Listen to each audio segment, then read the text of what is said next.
Hello, जय हिंद। तो देखिए आज का जो हमारा विषय है वो है गांधी युग। अगर आप किसी भी एग्जाम का जैसे एसएससी जीडी हो, सीएचएस हो या सीजीएल हो, यहाँ तक कि अगर आप बीपीएससी हो या यूपीएससी हो, यूपीएससी का लेकिन प्रीलिम्स, उसमें अगर इस पर गांधी युग से सवाल पूछा जाता है, आप यहाँ से 80% कर सकते हैं। मैं ये नहीं कहूँगा कि आप 100% कर सकते हैं, लेकिन आप 80% आप यहाँ से कर सकते हैं। अगर आप सवाल नहीं कर सकते हैं तो भी आपका एक समझ बन जाएगा जो गांधी युग के बारे में आपको पता होगा कि गांधी जी से एक सवाल हर कॉम्पिटेटिव एग्जाम में पूछा जाता है। चलिए हम लोग देख लेते हैं आज हम लोग एक एक करके क्या क्या पढ़ने वाले हैं गांधी जी के बारे में। पहला है व्यक्तिगत परिचय। इसमें है इनका पूरा नाम मोहनदास करमचंद गांधी है। जन्म जो है वो 2 अक्टूबर 1869, ठीक है, पोरबंदर गुजरात में हुआ था। और क्या ये देखिए इसी दिन क्या होता है, अहिंसा दिवस, ठीक है, ध्यान रखिएगा। इनकी जो मृत्यु है वो 30 जनवरी 1948, शहीद दिवस, इस दिन क्या कहा जाता है, शहीद दिवस मनाया जाता है। फिर लिखा है इनके पिता थे करमचंद गांधी, इनका उपनाम था कावा गांधी, और इनके पिता क्या करते थे, तो ये है राजकोट रियासत के क्या थे, दीवान थे। ठीक, देखिए माता है पुतलीबाई, ठीक है, पत्नी जो है कस्तूरबा गांधी, और पुत्र जो थे, पुत्र में लिखे हीरालाल, मणिलाल, रामदास, देवदास, और कोई पुत्री नहीं थी, इनकी कोई पुत्री नहीं थी। फिर है इनका शिष्य जो इनकी बहुत इंपॉर्टेंट है, इनकी शिष्य कौन थी, तो है मीरा बेन, इनकी शिष्य है मीरा बेन। परीक्षा में बहुत पूछा जाता है, ठीक है, इनके शिष्य थे मीरा बेन। फिर आत्मकथा है सत्य के साथ मेरा प्रयोग, ठीक है, ये गांधी जी का एक आर्टिफिशियल तस्वीर है, आप देख लीजिएगा, ये मतलब उनका यंग यंग तस्वीर है। देखिए अब गांधी जी के जो गुरु हैं, ठीक है, इनके 3 गुरु हैं जो कि बहुत इंपॉर्टेंट है, ठीक है। आपसे हमेशा पूछा जाता है कि गांधी जी के राजनीतिक गुरु कौन है, या उनके आध्यात्मिक गुरु कौन है, या उनके दार्शनिक गुरु कौन है, ठीक है। जो अगर आपसे पूछा जाए कि अध्यात्म राजनीतिक गुरु कौन है, तो गोपाल कृष्ण गोखले, ये क्या है, इनके राजनीतिक गुरु है। आप यहीं पर याद कर लीजिए, गांधी जी के राजनीतिक गुरु गोपाल कृष्ण गोखले। फिर है दार्शनिक गुरु, लिखा है ना लियो टॉल्स्टॉय, ये कौन है, दार्शनिक गुरु। फिर है आध्यात्मिक गुरु कौन है, ठीक है, लिखा है ना श्रीमद रामचंद्र, श्रीमद रामचंद्र। आप ध्यान रखिएगा, इस स्ट्रक्चर को आप देख लीजिए। फिर देखिए अब है यहाँ पर प्रमुख पुस्तकें एवं रचनाएं गांधी जी के द्वारा, जो उनके प्रमुख पुस्तक और रचनाएं हैं वो कौन कौन से हैं। देखिए प्रमुख पुस्तक एवं रचनाएं, हिंद स्वराज 1909, हिंद स्वराज, ये क्या है, गुजराती भाषा में पश्चिमी सभ्यता की आलोचना। देखिए सवाल आपसे पूछा जाएगा कि हिंद स्वराज है वो किस प्रकार का क्या लिखा है, किस प्रकार की पुस्तकें या रचनाएं हैं, ठीक है। तो आपको बताना है, यह जो है गुजराती भाषा का, आपसे भाषा ही पूछा जा सकता है, आपका इसका नाम पूछा जा सकता है, ठीक है, ये किसके द्वारा लिखा गया है। मान लीजिए आपसे 4 ठो पुस्तक या रचनाएं के नाम दे देगा और पूछा जाएगा कि इनके द्वारा लिखा गया है, महात्मा गांधी, सुभाष चंद्र बोस या भगत सिंह, कुछ भी दे देगा, ठीक है। आपको ध्यान रखना है हिंद स्वराज महात्मा गांधी द्वारा। अगर पूछा जाएगा हिंद स्वराज कौन सी भाषा है, क्या है, गुजराती भाषा है, और किस लिए इसमें क्या लिखा गया है, तो पश्चिमी सभ्यता की आलोचना की गई है, जो पश्चिम की सभ्यता है उसका इसमें आलोचना मिलता है। फिर है सत्य के साथ मेरा प्रयोग, ठीक है, सत्य के साथ मेरा प्रयोग, जो इनकी आत्मकथा है सत्य के साथ मेरा प्रयोग। फिर है मेरे सपनों का भारत, मेरे सपनों का भारत, मेरे सपनों का भारत, मेरे सपनों का भारत। आप यहाँ यहीं पर याद कर लीजिए, बाद में सिर्फ आप रिविजन कर लीजिएगा एग्जाम के वक्त। क्या है, पहला है हिंद स्वराज 1909, ठीक है, इसमें क्या है, गुजराती भाषा में पश्चिमी सभ्यता की आना है, इसमें सत्य के साथ मेरा प्रयोग, ठीक है, दूसरा।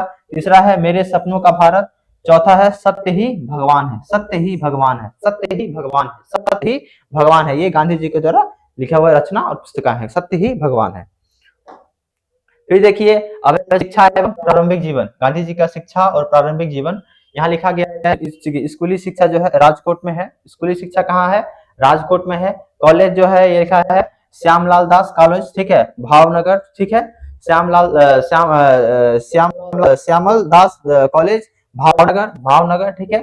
फिर लिखा है 4 सितंबर 1888, क्या लिखा है, वकालत पढ़ने इंग्लैंड रवाना हुए, ठीक है। कब, 1888 को क्या होता है, 1888 को वकालत पहले इंग्लैंड रवाना होते हैं। फिर क्या होता है कि 1888 से लेकर के 1891 क्या होता है, इंग्लैंड प्रवास, इंटर टेम्पल में कानून की पढ़ाई करते हैं, ठीक है। उसके बाद 1891 में क्या करते हैं, वो वकालत पूरी कर लेते हैं और भारत की वापसी, ठीक है, वकालत पूरी करते हैं, भारत को आते हैं।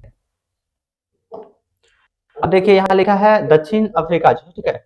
अब ये दक्षिण अफ्रीका का क्या कहानी है, देखिए यहाँ लिखा गया है दक्षिण अफ्रीका सत्याग्रह का प्रयोगशाला। मतलब जब गांधी जी दक्षिण अफ्रीका जाते हैं वो क्या करते हैं, गांधी जी के द्वारा वो एक व्यापारी जो होते हैं उनके वो केस लड़ने जाते हैं। वो बताया गया है कि 1893 में दादा अब्दुल्ला व्यापारी, कौन है दादा अब्दुल्ला, कौन है, एक व्यापारी है का केस लड़ने क्या होता है डरबन, दक्षिण डरबन जो है वो दक्षिण अफ्रीका में है, वहां वो जाते हैं, वहां पर वो उनका केस लड़ने। फिर यहाँ पर जीवन का टर्निंग पॉइंट क्या होता है गांधी जी का, एक कहानी आप सुने होंगे कि पीटर्स जो एक रेलवे स्टेशन जो होता है उसमें क्या होता है उनके साथ रंग के कारण उनको मतलब क्या क्या ट्रेन से निकाल दिया, लिखा ना कि डरबन के पिटोरिया जाते समय क्या होता है कि रंग भेद के कारण ट्रेन से बाहर निकाला गया उनको।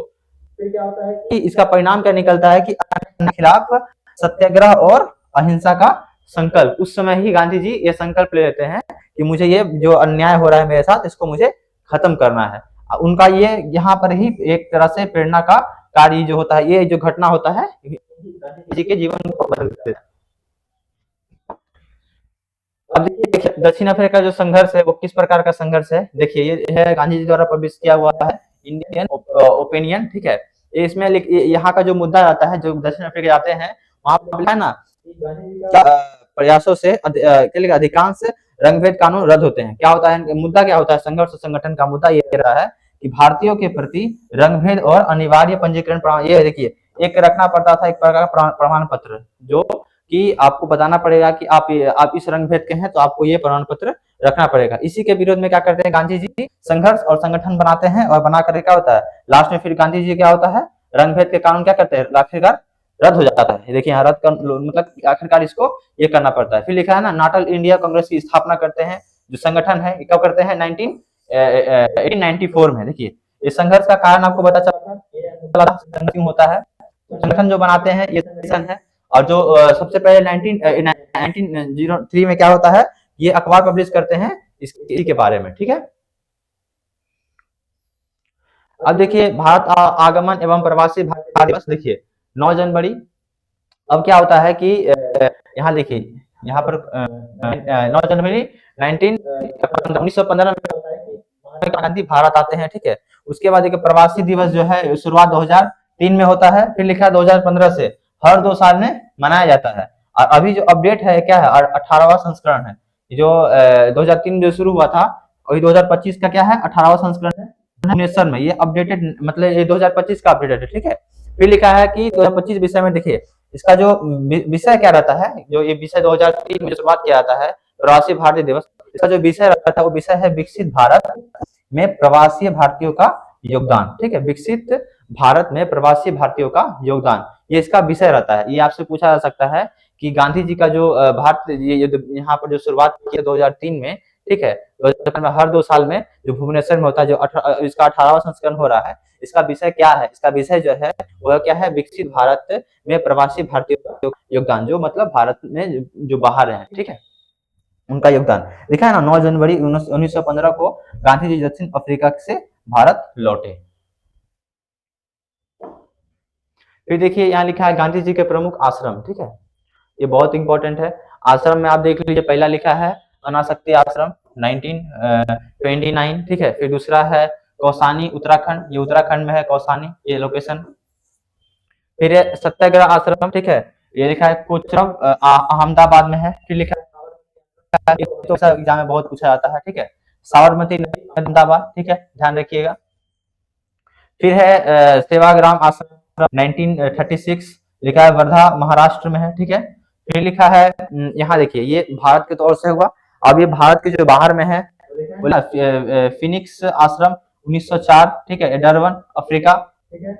देखिए यहाँ लिखा है टॉल्स्टॉय फॉर्म जोहान्सबर्ग, ये क्या है 19। देखिए ये बहुत इंपॉर्टेंस है, ये एग्जाम में पूछा जा सकता है कि है और भारत के बाहर कौन सा है, ऐसे पूछा जा सकता है कि मान लीजिए आपको 4 महात्मा गांधी के आश्रम का नाम दे देंगे, ठीक है, और पूछा जाएगा कि इनमें से कौन सा महात्मा गांधी ने भारत के बाहर आश्रम, ठीक है, आपको 4 ऑप्शन में से सिलेक्ट करना रहेगा, इसलिए आप इसको ध्यान में रखिए। ये मुख्य मुख्य आश्रम है।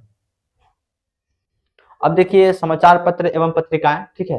महात्मा गांधी का जो समाचार पत्र एवं पत्रिकाएं हैं, इसमें है देखिए इंडियन ओपिनियन 1903, जो आपको हम लोग पीछे बता दिए हैं, ठीक है। दक्षिण अफ्रीका, फिर लिखा है नवजीवन, गुजरात, नवजीवन गुजराती, फिर लिखा है हरिजन, ठीक है। फिर लिखा है यंग इंडिया 1919, फिर है the green pamphlet, the green pamphlet, ठीक है, द ग्रीन पैम्पलेट। ये जो है कब हुआ है, एक है 1990 1919 में, फिर है सबसे पहले 1903 में है, और ये 1925 में है। अब उसको ध्यान रखिएगा। पहला कौन सा है, इंडियन ओपिनियन दक्षिण अफ्रीका, नवजीवन क्या है गुजराती, फिर है हरिजन 1933, फिर है यंग इंडिया 1919, फिर है द ग्रीन पैम्पलेट, ठीक है, द ग्रीन पैम्पलेट। प्रमुख उपलब्धियां कौन कौन से हैं, मतलब गांधी जी को कौन कौन सा उपलब्धियां प्राप्त है, ठीक है। देखिए किसने कहा था, यहाँ पर है रविन्द्रनाथ टैगोर क्या कहते हैं गांधी जी को चंपारण के दौरान, ठीक है, क्या कहते हैं उनको, महात्मा का उपाधि दी जाती है, ठीक है, महात्मा का उपाधि। सुभाष चंद्र बोस 1944 सिंगापुर रेडियो, ठीक है। यहाँ से क्या मतलब जो सुभाष चंद्र बोस है वो क्या कहते हैं, बापू या राष्ट्रपिता। फिर लिखा है जो विंस्टन चर्चिल, ठीक है, विंस्टन चर्चिल जो है, वो विंस्टन चर्चिल जो है वो अर्धनग्न फकीर कहते हैं गांधी जी को। फिर लिखा है भक्ति करने वाला सर्जेंट, ये कौन है, प्रथम विश्व युद्ध के दौरान कहा जाता है, ठीक है, भक्ति करने वाला प्रथम विश्व युद्ध के दौरान कहा जाता है कि भक्ति करने भर्ती करने वाला सर्जेंट, भर्ती करने वाला सर्जेंट के ये इनको दिया जाता है, प्रथम विश्व युद्ध के दौरान ये उपाधि दी जाती है। फिर लिखा है केसरे हिंद, केसरे हिंद जो है ब्रिटिश सरकार है कहती है, लेकिन क्या करते हैं गांधी जी, ये कब दिया था, 1900 दिया था केसरी हिंद गांधी जी को, लेकिन फिर क्या होता है कि 1920 में लौटा दी जाती है, ठीक है, ये मतलब लौटा दिया जाता है मतलब गांधी जी लौटा देते हैं। अब देखिए लिखा है भारत में प्रारंभिक आंदोलन कौन कौन से हैं गांधी जी के, तो सबसे पहले देखिए यहाँ लिखा है चंपारण सत्याग्रह 1917, ठीक है, भारत में प्रथम सत्याग्रह है, ठीक है। फिर लिखा है राजकुमार शुक्ला के बुलावे पर तीन कठिया पद्धति के विरोध में ये किया गया था। तीन कठिया पद्धति क्या होता है, जिसे मान लीजिए कि ये तो जमीन का पूरा हिस्सा है, और ये हिस्सा देखिए इतना, देखिए क्या कहा, मान लीजिए कि अगर यहाँ खेती करना है तो इतना जगह पर आपको नील का खेती करना है, ठीक है। तो इसी का विरोध करते थे, इसी के विरोध में क्या गांधी जी वहां पहुंचे थे, लिखा है ना, बाक्य मियाँ ने जान बचाई थी। जब गांधी जी को संकट आया था तो मियाँ ने जान बचाई थी, ये बहुत इंपॉर्टेंट है, उनका नाम रखिएगा, क्या है, बाक्य मियाँ ने, ठीक है, जान बचाई थी। फिर देखिए दूसरा है जो है अहमदाबाद मिल मजदूर, ठीक है, 1918। इसमें क्या होता है कि प्रथम भूख हड़ताल, प्लेग बोनस विवाद। ये क्या है, प्लेग जिसमें प्लेग का बीमारी महामारी फैली होती है, तब क्या है, जो मजदूरों का बोनस जो है वो काट मतलब नहीं लिया जाता है, काट लिया जाता है, उसी के विरोध में जो होता है आंदोलन होता है, तो वहां जो आंदोलन के हिस्सा लेते हैं। फिर देखिए लिखा है खेड़ा सत्याग्रह, ये प्रथम असहयोग और लगान माफी के लिए था, ठीक है, इसमें कुछ ऐसे जाने वाला नहीं था। खेड़ा आंदोलन किससे था, पूछ देगा क्षेत्र में, इनमें से 4 ठो कथन दे देगा, इसमें लिखेगा ये प्रथम असहयोग था और लगान माफी के लिए था। क्या ये लगान माफी के लिए था या नहीं था, बोलिएगा हाँ ये लगान माफी के लिए था। भारतीय राजनीति का टर्निंग पॉइंट कौन सा आता है, देखिए पहला देखिए यहाँ लिखा गया है रॉलेट एक्ट, गांधी जी ने इसे काला कानून कहा, ठीक है, काला कानून किसने कहा था, तो लिखिएगा गांधी जी ने इसे काला कानून कहा था, और रॉलेट एक्ट को 18 मार्च 1919 में जो आया था। फिर क्या होता है राष्ट्रीय अपमान दिवस, कब मनाया जाता है, 6 अप्रैल 1919 राष्ट्रीय अपमान दिवस। फिर लिखा है जलियांवाला बाग हत्याकांड 13 अप्रैल 1919। प्रतिक्रिया क्या होती है कि गांधी जी ने केसरी हिंद की उपाधि लौटा देखे थे।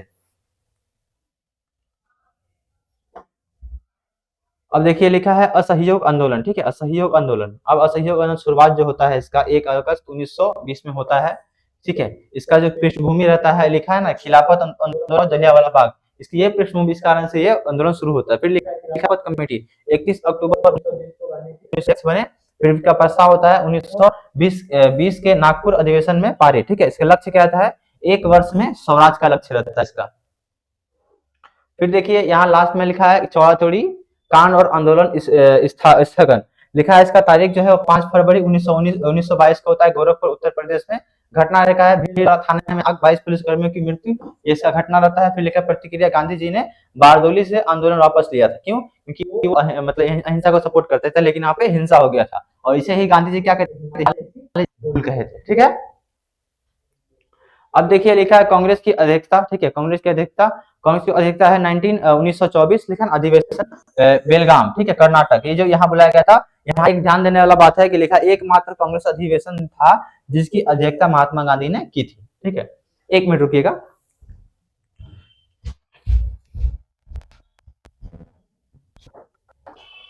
हाँ आ रही है।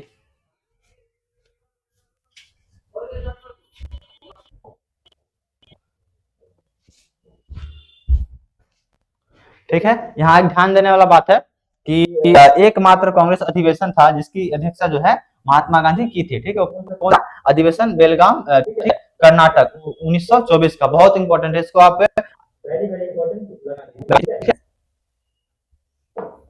देखिए यहाँ पे लिखा है सभी और दांडी मार्च। ठीक है, 12 मार्च 1930 में साबरमती आश्रम से चालू होता है। देखिए ये लोकेशन यहाँ चालू होता है और जाते जाते जाते जाते फिर क्या होता है, साथी जो कौन होते हैं, 78 अनुयायी रहते हैं। ध्यान रखिए कितने अनुयायी रहते हैं, 78 रहते हैं। दूरी कितना है, 88 किलोमीटर, मतलब 224 मील।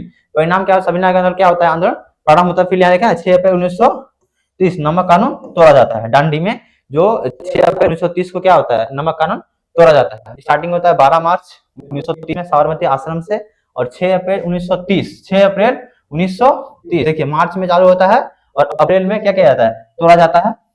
अप्रैल में क्या किया जाता है, तोड़ा जाता है नमक कानून को, दांडी जो जगह है।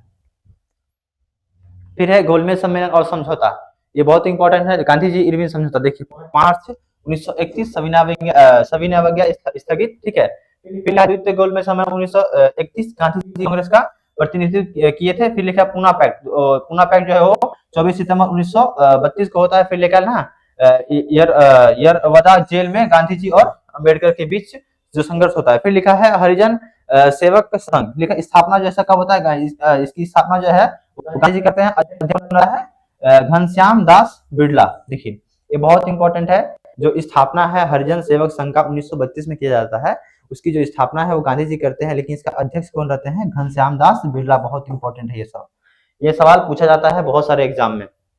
फिर लिखा 1934 गांधी जी का कांग्रेस से इस्तीफा। गांधी जी कब इस्तीफा लेते हैं, 1934 में कब लेते हैं, कांग्रेस से इस्तीफा लेते हैं। फिर देखिए लिखा है भारत छोड़ो आंदोलन। देखिए अन्य इसको देखिए, इसका अन्य नाम क्या है, या तो भारत छोड़ो आंदोलन कहिए या अगस्त क्रांति, एक ही बात है। ठीक है, एक ही नाम है। कभी कभी नाम से आप बहुत लोगों को नाम को पता क्रांति है, इसलिए ध्यान रखिएगा दोनों एक ही चीज है। फिर लिखा है इसमें इसका नारा जो रहता है करो और करो। शुरुआत क्या होता है, 8 अगस्त 1942। लिखा है ना Gwalior tank Bombay, Gwalior tank Bombay, Gwalior tank Bombay. फिर लिखा है क्रिप्स मिशन, गांधी ने कहा पोस्ट, लिखा है ना गांधी ने कहा पोस्ट डेट क्विज कहा। ठीक है, गांधी ने पोस्ट डेट क्विज। इसको लेकिन यहाँ देखिए नारा था इनका, ये ध्यान रखिएगा कि नारा किससे संबंधित है। ठीक है, असहयोग आंदोलन संबंधित है या भारत छोड़ो आंदोलन संबंधित है, सभी नागरिक आंदोलन से आपको पूछा जाएगा। करो मरो जो है वो भारत छोड़ो आंदोलन से। ऑपरेशन जारी ओवर 9 अगस्त। ठीक है, गांधी जी गिरफ्तार और फिर लिखा ना आगरा पैलेस पुणे। फिर देखिए स्वतंत्र, लास्ट हमारा पीपीटी है और यहाँ पर है लिखा है स्वतंत्रता और निर्माण। फिर क्या होता है कि 1947 से लेकर के 48 गांधी जी का जो है 15 अगस्त 1947 जब देश से आजाद हुआ, गांधी जी ने कोलकाता के नौखली जो है जगह का नाम है, वहां शांति स्थापना में व्यस्त थे। ठीक है, फिर क्या होता है कि 30 जनवरी, मतलब कि हिंसा जब भड़कती, हिंदू मुस्लिम जब अलग हो जाते हैं, पाकिस्तान अलग होता है, भारत अलग जब होता है, वहां जब हिंसा होता है तो गांधी जी वही हिंसा के लिए जाते हैं कि वहां हिंसा को मतलब क्या स्थिति है उसको देखने के लिए। फिर क्या होता है कि वहां पर जो नाथूराम गोडसे है, गांधी जी के इस विचार से सहमत नहीं थे। जो बंटवारा के पीछे समझते थे वो गांधी जी ही कारण है। ठीक है, तो लेकिन बंटवारा का कारण तो स्वाभाविक था कि उसमें की परिस्थिति इस प्रकार से थी। तो फिर क्या होता है गांधी जी की जो है लिखिए स्थान बिरला भवन दिल्ली। फिर क्या होता है इनका हत्या कर दिया था नाथूराम गोडसे के द्वारा, और अंतिम जो शब्द है क्या आता है, हे राम रहता है। ये ध्यान रखिएगा इंपॉर्टेंट, गांधी जी का जो अंतिम शब्द है वो हे राम रहता है। देखिए ये गांधी युग का हम लोग पूरा देख चुके हैं। ये आपका कम से कम 80% जो गांधी युग से पूछा जाता है सवाल और 80% जो कॉन्सेप्ट है वो आपका यहाँ कवर हो गया है। आप कभी भी एग्जाम देने से पहले आप इस वीडियो को देख लीजिएगा, कौन कौन सा एग्जाम है, जितने भी वनडे एग्जाम पूछे जाते हैं वहां पर आपको ये बहुत हेल्पफुल रहेगा। ठीक है, एसएससी का हो, ठीक है, या बैंकिंग का हो, ठीक है, या कोई रेलवे का हो, ठीक है, जितने भी एग्जाम है वहां पर आपको गांधी युग से एक सवाल पूछा जाता है तो आप यहाँ से 80% कर सकते हैं। हो सकता है एक दो सवाल बाहर से पूछा जा सकता है, ये एग्जामिनर पे डिपेंड करता है, लेकिन आप इसको एक बार एग्जाम से पहले जरूर देख करके जाइएगा। मिलते हैं फिर नेक्स्ट वीडियो में। नए टॉपिक के साथ जो आपके एग्जाम के लिए जरूरी होगा। धन्यवाद।